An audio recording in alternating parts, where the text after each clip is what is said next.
Welcome back. Khammam జిల్లా సత్తుపల్లిలో భారీగా బీజేపీలో చేరారు పలువురు కార్యకర్తలు. తాండ్ర వినోద్రావు ఆధ్వర్యంలో వివిధ పార్టీలకు చెందిన పలు కుటుంబాలు కార్యకర్తలు బీజేపీ కండువా కప్పుకున్నారు. మోదీ చేస్తున్న అభివృద్ధి కార్యక్రమాలకు ఆకర్షితులమై తాము బీజేపీలో చేరుతున్నట్లుగా తెలిపారు. దేశ అభివృద్ధి మోదీతోనే సాధ్యమని తెలిపారు.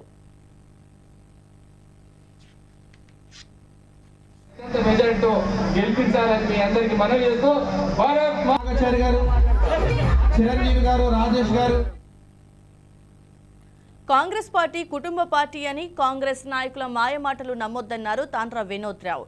దేశానికి ఓ సైనికుడిలా ప్రధాని మోదీ పనిచేస్తున్నారని, ఎన్నికల్లో తనను ఆశీర్వదిస్తే కేంద్ర పథకాలతో ఖమ్మంను అభివృద్ధి చేస్తానన్నారు.